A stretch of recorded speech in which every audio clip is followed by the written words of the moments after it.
Chapter 4. When Mordecai perceived all that was done, Mordecai rent his clothes, and put on sackcloth with ashes, and went out into the midst of the city, and cried with a loud and a bitter cry, and came even before the king's gate, for none might enter into the king's gate clothed with sackcloth.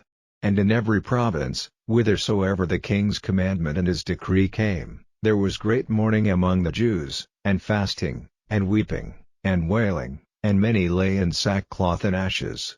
So Esther's maids and her chamberlains came and told it her. Then was the queen exceedingly grieved, and she sent raiment to clothe Mordecai, and to take away his sackcloth from him, but he received it not.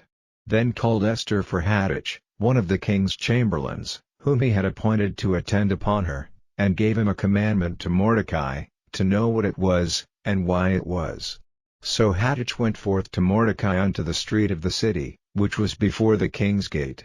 And Mordecai told him of all that had happened unto him, and of the sum of the money that Haman had promised to pay to the king's treasuries for the Jews, to destroy them. Also he gave him the copy of the writing of the decree that was given at Shushan to destroy them, to show it unto Esther, and to declare it unto her, and to charge her that she should go in unto the king, to make supplication unto him, and to make request before him for her people.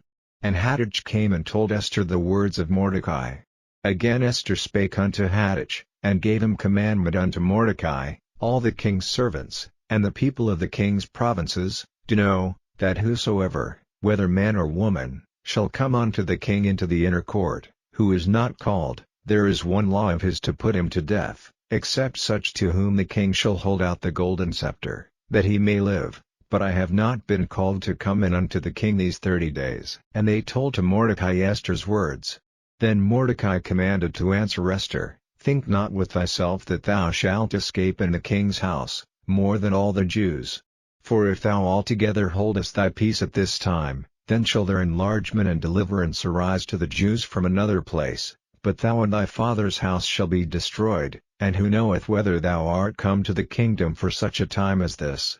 Then Esther bade them return Mordecai this answer, Go, gather together all the Jews that are present in Shushan, and fast ye for me, and neither eat nor drink 3 days, night or day. I also and my maidens will fast likewise, and so will I go in unto the king, which is not according to the law, and if I perish, I perish.